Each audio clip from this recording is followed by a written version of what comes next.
నమస్తే metro TV ప్రేక్షకులకు స్వాగతం. దైనందిన జీవితంలో మనం చిన్న విషయాలను మర్చిపోవడం సర్వసాధారణం. కానీ దాన్ని చిన్న విషయమే కదా అని వదిలేస్తే ఒక్కోసారి చాలా ప్రభావాన్ని చూపుతుంది. దీనికి కారణం డిమెన్షియా అని అంటున్నారు వైద్య నిపుణులు. ఈ వ్యాధి గురించి విశ్లేషించడానికి మనతో ఉన్నారు ప్రముఖ అమెరికన్ డాక్టర్ జాన్ పుత్లిల్. జాన్ పుత్లిల్ అమెరికాలో 4 దశాబ్దాల పాటు వైద్య వృత్తిని నిర్వహిస్తూ ఈ మధ్య పదవీ విరమణ చేసి ప్రస్తుతం అమెరికాలోని పోర్ట్లాండ్లో నివాసం ఉంటున్నారు. డిమెన్షియా వ్యాధి గురించి డాక్టర్ జాన్ పుత్లిల్తో మరిన్ని విషయాలను తెలుసుకునే ప్రయత్నం చేద్దాం. అదేవిధంగా ఇంటర్వ్యూను తెలుగులో అనువదించడానికి డాక్టర్ జాన్ పుత్లిల్తో పాటు DC హనుమంతరావు గారు ఉన్నారు.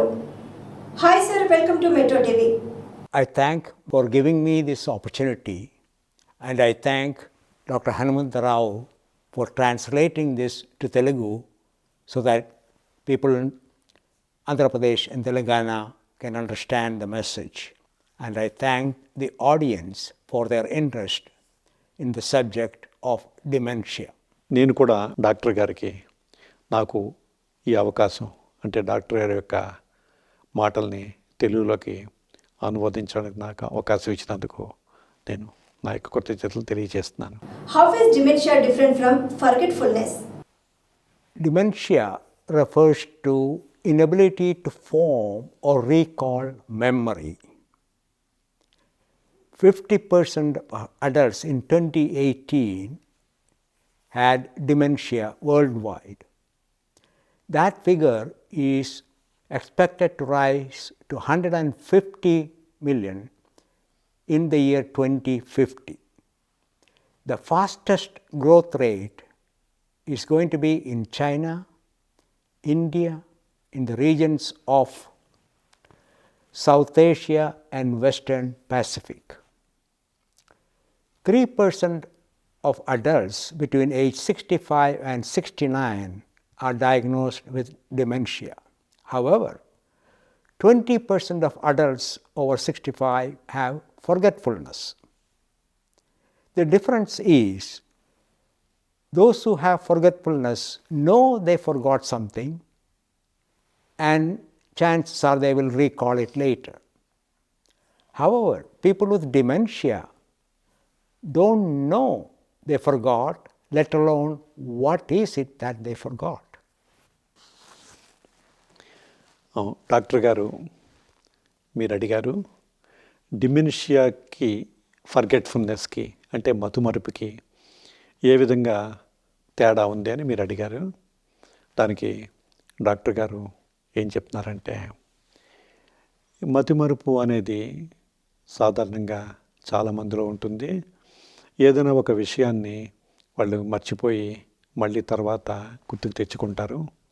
కానీ డిమెన్షియా అంటే అర్థం ఏంటంటే ఒక జ్ఞాపకాన్ని ఏర్పరచుకోవడం, లేకపోతే ఉన్న విషయాన్ని గుర్తు చేసుకోవడం, ఈ రెండు కూడా ఈ డిమెన్షియా ఉన్న వ్యక్తులు చేయలేరని డాక్టర్ గారు చెప్తున్నారు. అయితే 2018 యొక్క స్టాటిస్టిక్స్ లెక్కల ప్రకారం ప్రపంచ జనాభాలో 5 కోట్ల మందికి డిమెన్షియా ఉన్నట్లు తేలింది. అయితే ఈ శాస్త్రవేత్తల అంచనా ఏమిటంటే 2050 సంవత్సరం నాటికి అంటే ఇంకా 27 సంవత్సరాల తర్వాత ఇది 15 కోట్లకి పెరుగుతుందని అనుకుంటున్నారు. మరి లెక్కల ప్రకారం 65 నుంచి 69 మధ్య వయసులో ఉన్న వాళ్ళలో 3% మందిలో ఈ డిమెన్షియా ఉన్నట్టు నిర్ధారణ అయింది. అయితే 65 సంవత్సరాల దాటిన వారిలో 20% మందిలో మతిమరుపు ఉన్నట్టు కూడా తేలింది. అయితే డాక్టర్ గారు చెప్పారు కదా, మరి మతిమరుపుకి డిమెన్షియాకి తేడా.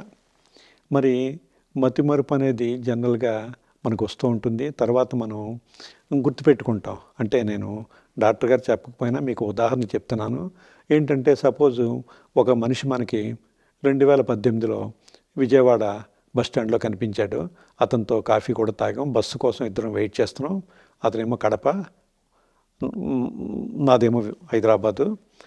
తర్వాత అతను బస్సుకి వెళ్ళిపోయాడు. మళ్ళీ 5 సంవత్సరాలు పోయిన తర్వాత మొన్న వారం రోజుల క్రితం కనిపించాడు నాకు. హైదరాబాద్లో. కనిపించి ఏమండి గుర్తున్నానా అని అడిగాడు. నేను మీరు గుర్తు రావట్లేదండి అన్నాను. అప్పుడు చెప్పాడు ఇలాగని మనం విజయవాడలో కలిసామండి అనగానే వెంటనే అతని పేరు కూడా గుర్తొచ్చేసింది. మీది కడప కదండి, మీ పేరు మూర్తి గారు అని మనకు గుర్తొచ్చింది. కానీ ఈ డిమెన్షియా ఉన్న వ్యక్తి సపోజు నిన్నే వాకింగ్లో ఒక అతన్ని కలిశాడు, అతనితో మాట్లాడాడు కూడాను. కానీ ఈవేళ మళ్ళీ అతను వాకింగ్లో కనిపించినప్పుడు కనిపించి పలకరించాడు కూడా, ఏమండి బాగున్నారని, మీరు ఎవరండి అని అడిగాడు. అంతేగాని నిన్న అయ్యో మీరు నిన్న మీట్ అయ్యా మన ఇద్దరం అనే సంగతి కూడా ఆయన గుర్తులేదు. అది డిమెన్షియా అంటే. మరి డిమెన్షియాకి ఈ విధంగా మతిమరుపుకి ఉన్న తేడా డాక్టర్ గారు మనకి చెప్పారు. Alzheimer's is a known cause of dementia. How does this happen? In people with Alzheimer's disease, the majority have elevated blood glucose level. When glucose level is elevated in the circulation, more glucose molecules enter nerve cells. Attachment of glucose to proteins that are used for construction inside the nerve cell can weaken them. For example, there are lanes, transportation lanes to access memory. The weakened lanes can break, and this creates extreme congestion and inability to reach what is already stored in memory. That is the reason you have dementia in people with Alzheimer's. Doctor గారు మీరు అడిగారు question, Alzheimer's అనే disease ఉంది కదా, రోగం, దానికి ఈ డిమెన్షియాకి ఏమన్నా సంబంధం ఉందా అని అడిగారు. ఆల్జైమర్స్ ఉన్నటువంటి రోగులకి డిమెన్షియా వచ్చే అవకాశం ఉందా అని అడిగారు. అయితే డాక్టర్ గారు ఈ క్వశ్చన్ని కొంచెం సబ్జెక్టు మీకు వివరించి చెప్పారు.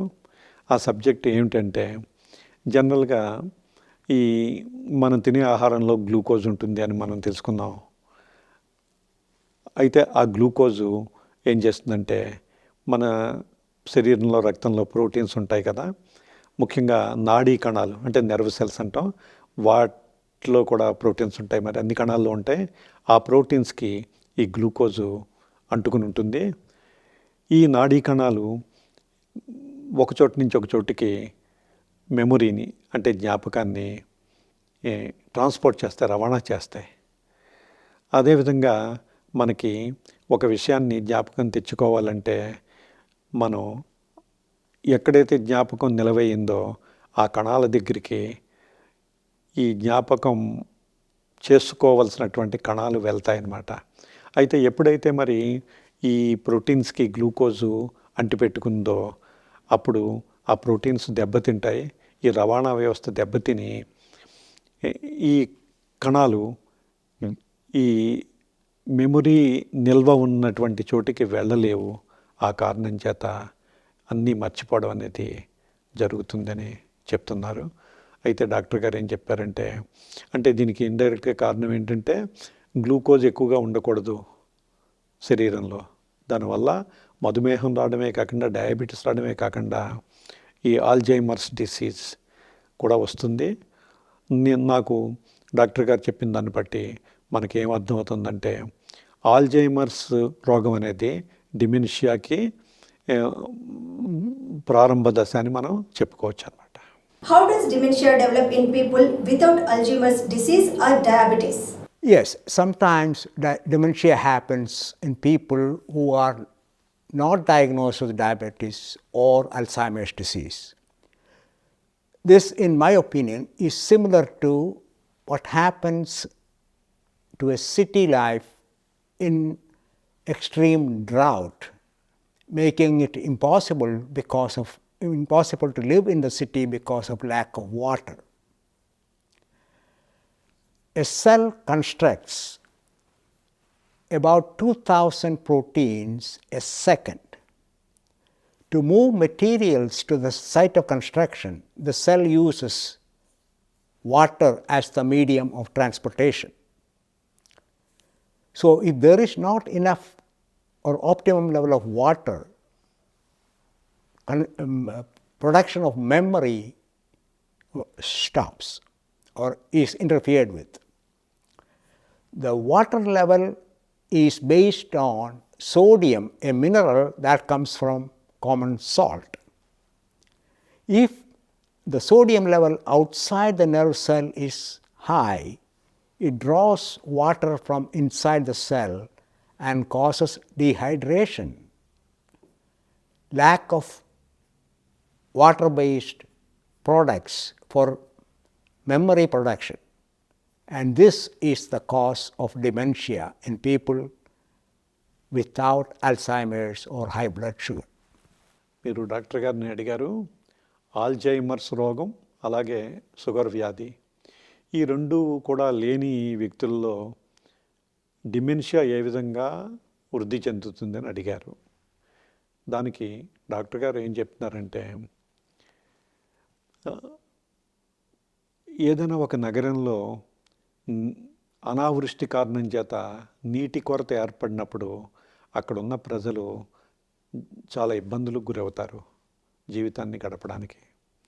అదేవిధంగా ఇక్కడ డీహైడ్రేషన్ అంటే నీటి కొరత, నీరు లేకపోవడం, శరీరంలో తగినంత నీరు లేకపోతే కూడా ఈ డిమెన్షియా అనేది వస్తుందని డాక్టర్ గారు చెప్తున్నారు. ఎందుకంటే డాక్టర్ గారు ఏం చెప్తున్నారంటే మన శరీరంలో ఉన్నటువంటి కణాలు ఒక సెకండ్కి 2000 రకాల ప్రోటీన్స్ని అవి తయారు చేస్తాయట. మరి నాడీ కణాల్లో అవ్వచ్చు, మామూలు కణాల్లో అవ్వచ్చు. ఇక్కడ ఈ డిమెన్షియా అనేది మన నాడీ కణాలకి అంటే మెదడుకు సంబంధించింది. మరి ఇంతకుముందు కూడా డాక్టర్ గారు మీరు అడిగిన ప్రశ్నకు సమాధానం చెప్పినప్పుడు ఈ విషయం కూడా కొద్దిగా చెప్పారు. ఏం చేతంటే ఈ 2000 రకాల కణాలు కూడా పదార్థాలని ఒక కణం నుంచి ఒక కణం దగ్గరికి రవాణా చేస్తూ ఉంటాయన్నమాట. మరి నీరు అనేది లేకపోతే రవాణా అనేది చేయడం కుదరదు. దానికి కారణం చెప్పారు. ఒకటి మరి డయాబెటీస్ అంటే గ్లూకోజు ఎక్కువగా ఉంటే ఈ ప్రోటీన్లు దెబ్బతింటాయి. దెబ్బతిన్న కారణం చేత మనకి ఈ నాడీ వ్యవస్థలో ఉన్న కణాలు సరిగ్గా జ్ఞాపకాలని చేరుకోలేవు. మరి ఇంకా ఇంకోటి ఏంటి చెప్తున్నారంటే డాక్టర్ గారు సోడియం గనక శరీరంలో అధికంగా ఉంటే, అంటే ఉప్పు ఎక్కువగా తింటే ఉప్పులో మరి సోడియం ఉంటుంది కదా, ఆ సోడియం ఏం చేస్తుందంటే శరీరంలో ఉన్నటువంటి రక్తాన్ని పీల్చేస్తుంది. అప్పుడు శరీరంలో ఉన్నటువంటి నీటిని పీల్చేస్తుంది. అప్పుడు నీరు ఏమవుతుందంటే తగినంతగా ఉండదు. కాబట్టి ట్రాన్స్పోర్టేషన్కి ఏదైనా చూడండి, మనకి ట్రాన్స్పోర్ట్ జరగాలంటే ఈ నీటి ద్వారానే ఏదైనా ఒక పూర్వకాలం ఏదైనా ఒక కలపని పంపాలంటే ఆ నీటిలో వేస్తే అలా వెళ్ళిపోతూ ఉండేది. అదేవిధంగా ఈ నీరు లేని కారణం చేత ఈ ట్రాన్స్పోర్టేషన్ వ్యవస్థ దెబ్బతింటుంది. అందుచేత ఈ డిమెన్షియా అనేది వస్తుంది. ఇది అంచేత ఆల్జీమర్స్ రోగం లేకపోయినా సరే, అదేవిధంగా ఈ షుగరు లేకపోయిన వాళ్ళలో కూడా అని డాక్టర్ గారు చెప్తున్నారు. Is there a cure for dementia? A damaged nerve cell loses all its connections with other nerve cells. That means that memory is lost forever. The best way is to prevent dementia from happening. For this, you need to prevent elevation of blood sugar and elevation of sodium in the blood. The best way to do that is to reduce your intake of foods made with grains and grain flours. In addition, you should use very little salt in food preparation. I have recently published the diabetes-free cookbook and exercise guide to help you prepare such foods. మీరు డిమెన్షియాకి ఏమైనా చికిత్స ఉందా, నివారణ ఉందా అని అడిగారు. Doctor గారు దానికి ఏం చెప్తున్నారంటే నాడీ కణాలు దెబ్బతినడం వల్ల ఈ జ్ఞాపకాలని చేరుకోవడం అనేది సాధ్యపడని కారణం చేత మతిమరుపు అనేది వస్తుంది, డిమెన్షియా వస్తుంది. అంటే మతిమరుపే తీవ్ర స్థాయిలో ఉంటే డిమెన్షియా అంటాం. ఇంకా అది ఆ మతిమరుపు అలాగే ఉండిపోతుంది. వచ్చిన దాన్ని మనం ఏమి ఇంకా మార్చలేము, కానీ ఇంకా పెరగకుండా ఉండడానికి మనం జాగ్రత్తలు తీసుకోవాలి. దానికి డాక్టర్ గారు ఏం చెప్తున్నారంటే గ్లూకోజ్ లెవెల్ రక్తంలో లేకుండా చూసుకోవాలి మనం. అదేవిధంగా సోడియం స్థాయి కూడా తక్కువగా ఉండేలా మనం రక్తంలో చూసుకోవాలి. దానికి మనం ఏం చేయాలంటే గ్లూకోజ్ లెవెల్ తగ్గాలంటే ధాన్య ఆధారిత ఆహారాలని మనం తినడం తగ్గించాలి. ఇంతకుముందు మనకి వచ్చింది కదా, ఈ గ్లూకోజ్ అనేది మంచిది కాదు, ఈ గ్లూకోజ్ ప్రోటీన్స్ని దెబ్బతీస్తుంది. మరి గ్లూకోజు తగ్గాలంటే ఈ ధాన్యం మరియు ధాన్య పిండి అంటే వరి, గోధుమ, మొక్కజొన్న అలాంటివి మనం తక్కువగా తీసుకోవాలని చెప్తారు డాక్టర్ గారు. అదేవిధంగా మన వంటల్లో ఉప్పు కూడా తగ్గించాలి. ఈ రెండు తగ్గిస్తే డిమెన్షియా యొక్క పురోగతిని మనం అరికట్టుకోవచ్చని డాక్టర్ గారు చెప్తున్నారు. ఆయన ఒక పుస్తకం కూడా రాసినట్టు మీకు చూపెట్టారు. అదేంటంటే diabetes free cook book and exercise guide అన్నారు. అంటే డయాబెటిస్, షుగర్ వ్యాధి లేకుండా చేసుకోవడానికి రకరకాల వంటకాలని డాక్టర్ గారు రూపొందించి ఆ వంటకాలని వండుకుని తినడం వల్ల ఈ రక్తంలో చక్కెర స్థాయి తక్కువగా ఉంటుంది. అంచేత షుగర్ వ్యాధికి మనం దూరంగా ఉండొచ్చు అని చెప్తున్నారు. అదేవిధంగా ఇంకా వ్యాయామం కూడా కొంచెం చేస్తే శరీరంలో ఈ రక్తంలో ఉన్నటువంటి చక్కెర తగ్గుతుంది.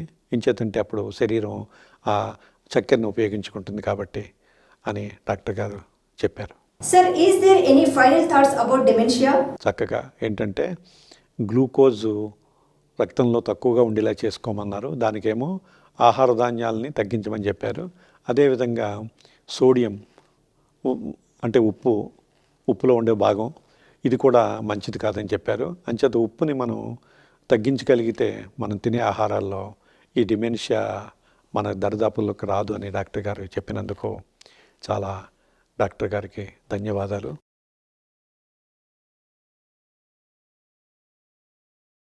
I thank for giving me this opportunity, and I thank Dr. Hanumanthrao for helping me with the translation, and I thank all of you viewers for your interest in this subject. Thank you. నాకు ఈ అవకాశాన్ని ఇచ్చినందుకు కృతజ్ఞతలు తెలియజేస్తున్నాను.